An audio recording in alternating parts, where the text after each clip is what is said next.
My name's Russell Kane. I'm 57, and last Sunday, I finally told my wife's family to go to hell. It started with one of those mandatory dinners her mother loves to arrange. This time, it was at their place in Dover, New Hampshire. Right off the bat, the whole thing felt off. Her mom, Lorraine, called me with that sugary voice she only pulls out when she wants something. Tanya kept calling me the rock of the family all week, out of nowhere. And her brother-in-law, who's barely said 2 full sentences to me in the past decade, texted me, "Can't wait to see you, man." Yeah, something was up. We live in a nice place outside Portsmouth, paid off, no debt. Life should be simple. And yet, lately Tanya's family has been circling like vultures. I paid off her sister's medical bills last year, bought her brother a truck, gave her dad money for a new roof after that windstorm. I've never thrown it in their face, but let's be real, they wouldn't be standing upright if it weren't for me. Quick note, before we go any deeper, share which city or country you're watching from. But in the past couple months, things got weird. Tanya started asking about our money. Lorraine asked if I'd thought about putting the house in a trust. Her brother Travis made some sideways comment about early retirement communities at a barbecue. Real subtle stuff, but it added up. So I show up to this dinner early. The driveway's packed, like 20 cars. Every damn light in the house was on. I walk in, and Tanya meets me at the door with this tight little smile and a peck on the cheek. Her mom goes in for a big hug. Smells like she dumped a bottle of perfume down her blouse. Her dad pulls my chair out like I'm royalty. I sit down at this table set with their wedding china. Steaks, baked potatoes, asparagus, the works. And right there in the middle, a bottle of Macallan 18 I gave her dad years ago. Hadn't even cracked it open until now. By dessert, I couldn't take it. The compliments, the fake concern. Tanya's mom asked about my schedule again. Her sister told me how sharp I looked. Her brother smiled way too much. I put my fork down. You all think I don't see it, don't you? Silence. Cold, thick silence. I look straight at Tanya. Whatever plan you're cooking up behind my back, I'm done. Her mom dropped her wine glass. Tanya's eyes widened. Russell, what are you even talking about? I looked each one of them in the eye and said, loud and clear, I know exactly what you're trying to pull. And it ends now. Tanya just stared at me like I'd lost my damn mind. Her mom was scrambling to clean up the glass. Her dad muttered something and grabbed a dish towel. No one said a word for a solid 30 seconds. And I didn't either. I just stood up, pushed my chair in slow, and walked out of that house without saying goodbye. By the time I hit the driveway, I already knew. This wasn't just awkward family crap. This was a setup. And it had been in motion for a while. I just hadn't wanted to see it. Tanya? She's never had to worry about money. We've been married 18 years. She worked part-time teaching yoga at a boutique studio. Sometimes she'd play around with real estate, open houses, weekend showings, that kind of thing. But that was more of a hobby. I always handled the heavy lifting, bills, taxes, insurance. She'd say, "You're just better at that stuff." For most of our marriage, that setup worked fine. I liked taking care of her. But something changed around 6 months ago. It started with this innocent question over dinner. Have you thought about writing a will, babe? Just worst-case scenario stuff? I shrugged. Yeah, someday. Not like I'm planning to drop dead. She smiled. Of course not. It's just smart planning, right? At the time, I didn't think twice. But then things started piling up. Her brother Travis cornered me at a family barbecue, talking about how mental health's real important for men our age, and how a lot of guys don't catch things until it's too late. He looked me in the eye like he was handing me a damn pamphlet. I blew it off, grabbed another beer. Then Monica, Tanya's sister, kept tossing these soft little hints whenever we talked. You really ought to relax more, Russell. Don't work yourself into the ground again. You've always been so intense. Maybe it's time to let go a little. It was all smiles and gentle tones, but something about it rubbed me wrong. And then came the little pokes. "Didn't you already tell me that?" Tanya would say if I repeated a story. "You're a little off today," she'd say when I misread a text or forgot to take out the trash. "Try these," she said one morning, handing me a bottle of brain supplements. Just for mental clarity, I told her I didn't need that crap. She laughed and said, "Everyone over 50 should be on something." One night I came home from running errands and caught her going through my office desk. She jumped when I walked in and mumbled something about cleaning. The top drawer had my financial planners folder in it, left open. Next morning, she brought up hiring a bookkeeper. "You've got so much going on. It might help to stay organized." I just stared at her. "I've been handling my books since I was 20. You think I'm going to forget how to balance a damn account now?" She smiled and said, "Just a thought." Then I heard Lorraine, her mother, on the phone with her sister in the kitchen one night. Didn't realize I was in the hallway. "He's been so withdrawn lately. Not like himself. I worry sometimes I should have put it all together sooner. But when you've spent years supporting people, it's hard to imagine them turning on you. It wasn't until a buddy of mine, Doug, he works in finance, pulled me aside one afternoon that it clicked. We were at the driving range, just shooting the breeze. Out of nowhere, he says, "Hey, I probably shouldn't bring this up, but is everything okay with Tanya?" I said, "Why?" He looked around, lowered his voice. "One of my paralegal friends said your wife called their firm a few weeks ago, asked about guardianship filings, emergency stuff, said she was worried about your decision-making." That was the moment. Right there. Felt like the air got sucked out of my chest. I didn't say a word. Just gripped the club tighter and hit that next ball like I wanted to break the damn sky open. After that conversation with Doug, I didn't sleep for 2 nights. I'd been brushing this stuff off for months, thinking it was just weird family behavior. But guardianship? That wasn't some cute misunderstanding. That was legal warfare. So I did what I've always done when something feels off. I started digging. First thing I checked was our joint accounts. Tanya handled none of it. She never logged into the portal, didn't even know the passwords, but I did. I'd set them up, tracked every penny, every month. That morning, I opened the account history and scrolled back through the last 90 days.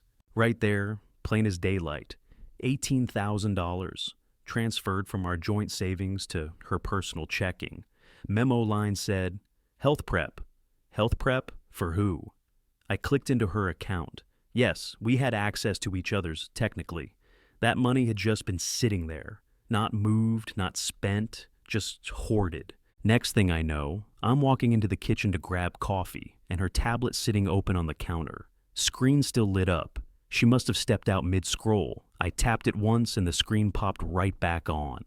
First tab, open, a memory care facility about 40 minutes north. She'd filled out a contact form with my name. Second tab, how to get spouse evaluated for cognitive decline. Third, signs of early dementia in men over 50. Fourth, emergency guardianship process, New Hampshire. That's when the nausea hit. This wasn't just talk anymore. This wasn't her mom gossiping or her brother fishing for my retirement plans. Tanya had already made her move.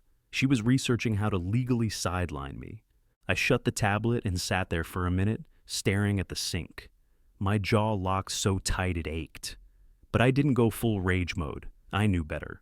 Doug's warning was ringing in my ears. React the wrong way, and they'll use it. So, that night, I played it calm. Tanya was in bed reading when I walked in. I sat on the edge and said, "Hey, you worried about me lately?" She looked up. "What do you mean?" "I mean, have I seemed off to you? Like, mentally?" She blinked. "No. Why?" I nodded slow. "Just wondering. You've mentioned supplements and organization stuff lately. Just made me think." She smiled. "Oh, that's just me being helpful. You've had a lot on your plate lately. I kept my voice level." "Okay, just checking." She turned the page in her book. "Besides, Mom's been on me about planning for the future." "You know how she is." Yeah, I knew exactly how Lorraine was. Next morning, I called Wade Harper. Old friend, lawyer, sharp as hell. He helped me sell my business back in the day, and I trusted him more than anyone. We met at his office.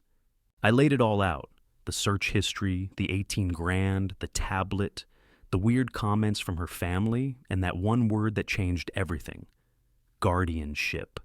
Wade leaned back in his chair, arms crossed. "They're trying to move on you," he said.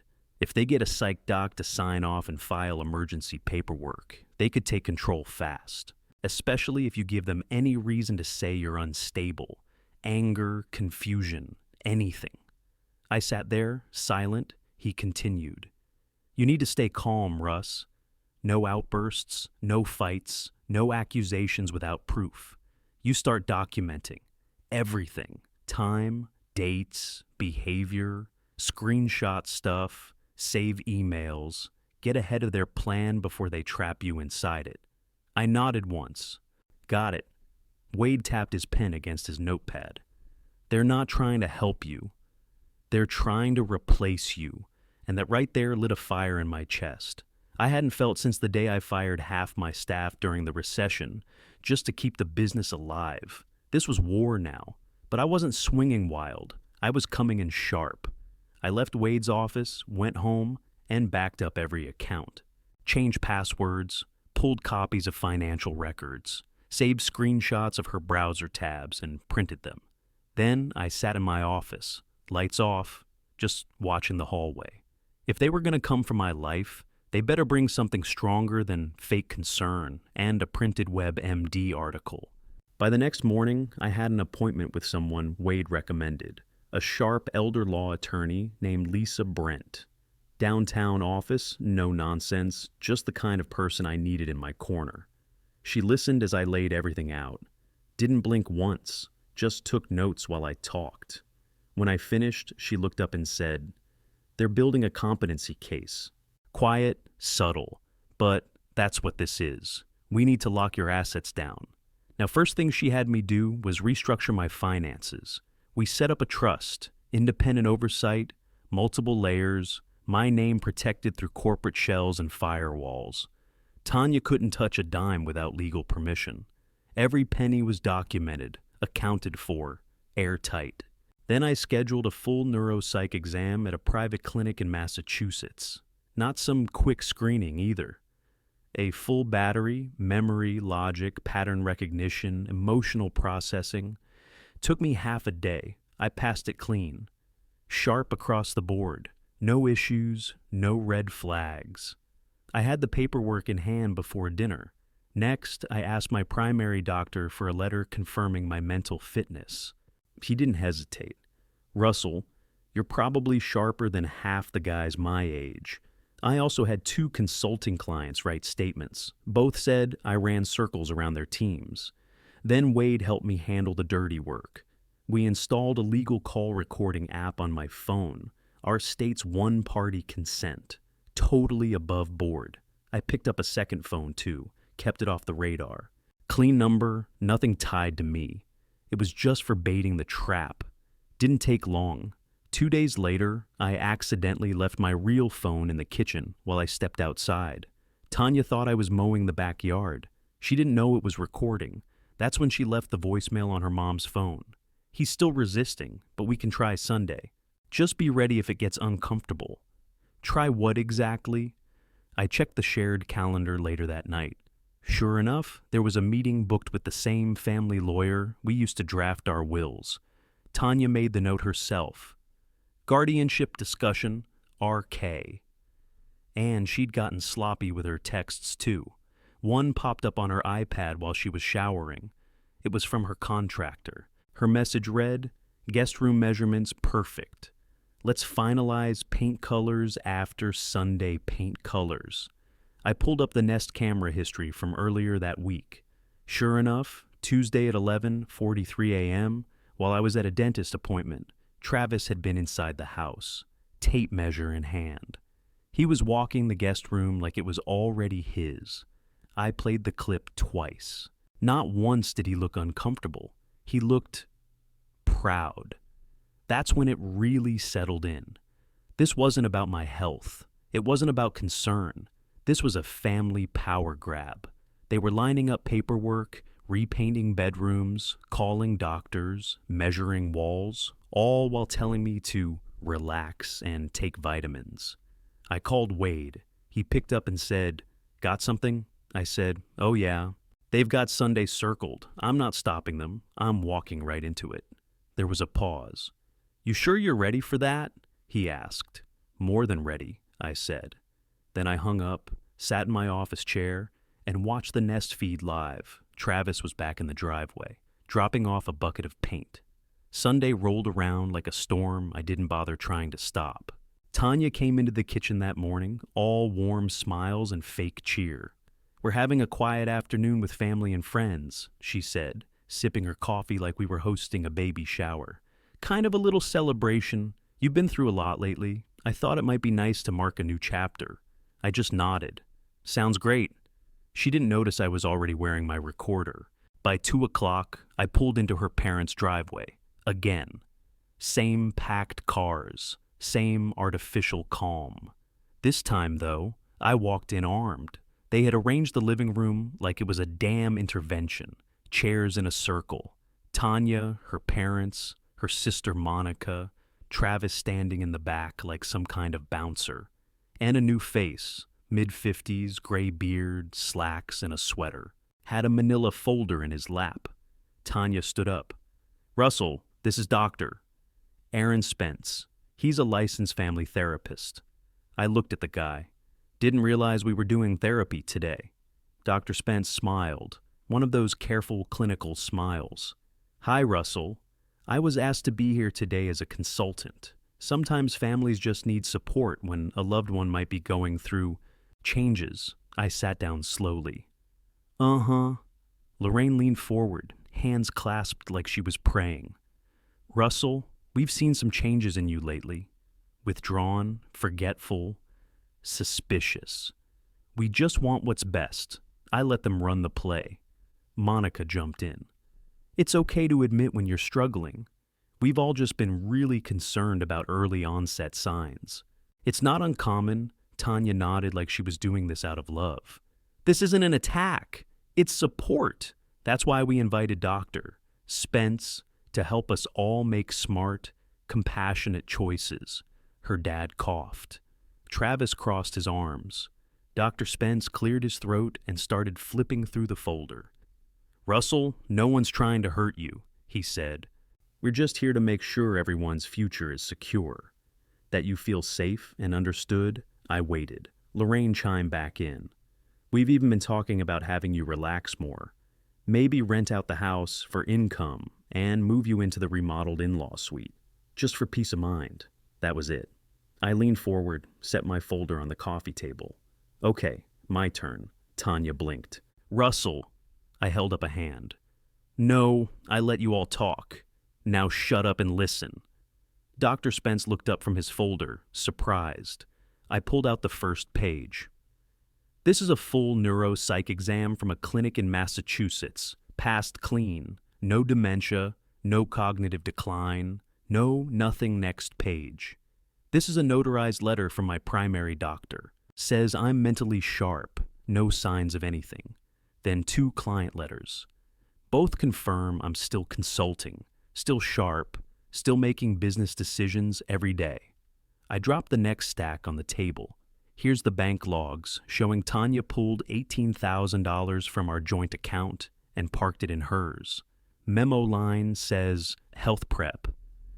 I look straight at Tanya, her face drained of color. This next one's a screenshot of her browser tabs. She was shopping for memory care homes and Googling how to get a spouse committed.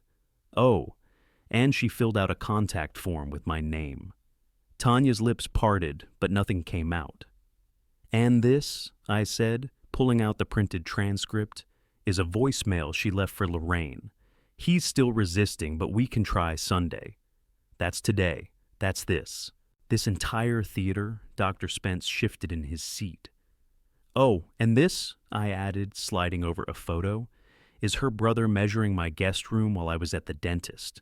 Because apparently, that's where I was going to live after they pushed me into a guardianship agreement." Silence. Heavy, sharp silence. Lorraine finally found her voice.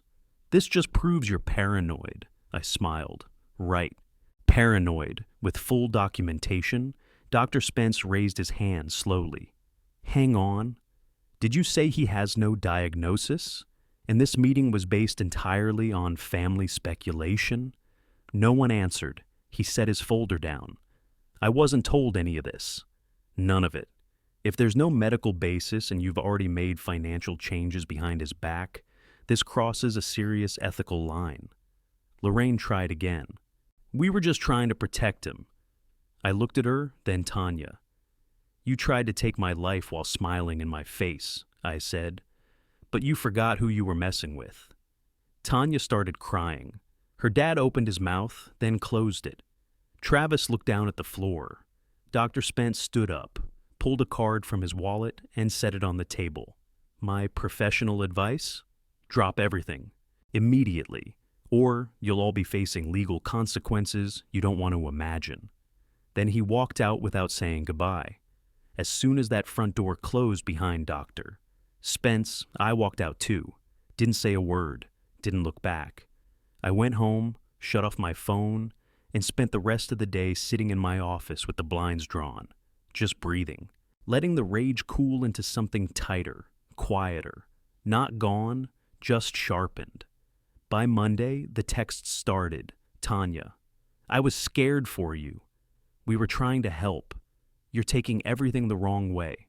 Then another, you blindsided me. We should have talked. We love you. I didn't respond to a single one. Just screenshotted every message and forwarded it to Lisa, my attorney. She sent out cease and desist letters by the end of the day. Tanya, Lorraine, Monica, Travis, all of them. Tuesday night, her brother texted, You didn't have to blow it all up like that, man. We were just worried blocked him on the spot. I changed the locks on the house that week, pulled Tanya's name from every shared account. Bank, credit card, utility, insurance, gone. I revoked her power of attorney, scrubbed her off my emergency contacts, switched security passwords, and wiped access to every cloud doc and device. You want to play war? Then lose your keys first. By the end of the second week, Tanya was officially out of the house. She moved in with her sister in Durham, left behind a basket of random crap she must have thrown together in a rush. Hairbrush, half a bottle of lotion, a sweater I bought her last Christmas still with the tag on. Didn't touch any of it, just dumped the whole basket in a black contractor bag and set it in the garage, out of sight. No nostalgia, no second thoughts. I started therapy 2 days later. First session, the guy let me vent for a solid half hour without saying much. Then he leaned forward and said one sentence that nailed it. This wasn't just controlling, it was predatory. He was right. It wasn't about love or concern or support. It was about ownership. About slowly convincing me I was losing it, just to push me out of my own life. People I hadn't heard from in years started reaching out. Guys from my old business days, neighbors, even one of Tanya's former yoga friends. Man, I had no idea what you were going through. She really did a number on you. You handled that with class. Most people would have lost it. They all said the same thing. You didn't deserve that. No, I didn't. A month went by. Tanya didn't call, didn't show up. Just more quiet. Then, out of nowhere, a delivery showed up at my front door. No knock, no heads up. Just an envelope in a courier's hand. Divorce papers, filed, signed on her end. Just needed my signature. I didn't open them right away. Let them sit on the counter for 2 days while I worked on my truck, made calls, caught up on projects. Then one morning, I poured a cup of black coffee, picked up the phone, and called Wade. He answered, You ready? Let's wrap this clean, I said. She's not getting a penny more than legal minimum. Wade didn't need much more than a signature and a green light. By the end of that week, the divorce machine was already rolling, but I wasn't done. Not by a long shot. This wasn't just about cutting ties. It was about dragging the truth into the light, piece by piece, without breaking a sweat. First stop, Dr. Aaron Spence. I sent an anonymous ethics complaint straight to the state licensing board. I attached the audio file from that Sunday meeting along with transcripts and a note. Family therapists participated in an unsolicited intervention based solely on hearsay, without medical records or patient consent. Didn't take long. 3 weeks later, I got a tip from someone in Wade's legal network. Spence is under review. Might lose hospital privileges. You didn't hear it from me. Good. Next up was the family lawyer, the one Tanya booked for the guardianship consult. Guy knew who I was, knew we were married, knew I hadn't been notified. So I filed a formal grievance with the New Hampshire Bar Association. Full write-up, all documented, professional misconduct for proceeding with a guardianship consult against a competent spouse without notification or representation. The wheels started turning, slowly, quietly, but they turned. Then I took it one step further. I wrote a blog post. Nothing dramatic, nothing petty, just the facts. Title: When Your Family Tries to Steal Your Life. Simple, direct, and sharp enough to cut glass. I kept it anonymous, no names, no locations. But the story? It was all there. How a man with no diagnosis nearly got boxed into guardianship by the people closest to him. I included exact quotes from voicemails and documented dates, just enough to prove it wasn't fiction. I posted it on Medium, hit publish, walked away. And then it started moving. A week later, it had over 50,000 reads. The comments were full of people saying, "Same thing happened to my uncle," or "My sister tried this on my dad." Strangers offering support, people thanking me for saying what no one else wanted to admit out loud. Then one of Tanya's old yoga friends emailed me from a burner account. Saw the blog. No doubt in my mind who it's about. Everyone at the studios whispering, I didn't reply. The next weekend, Lorraine and Monica stopped showing up to their usual spot at St. Paul's. Their Bible study group leader, someone I went to high school with, texted me, "Just read your post." They never even looked me in the eye this morning. Good. Let it rot them from the inside out. And the best part? I never once said their names, never pointed fingers.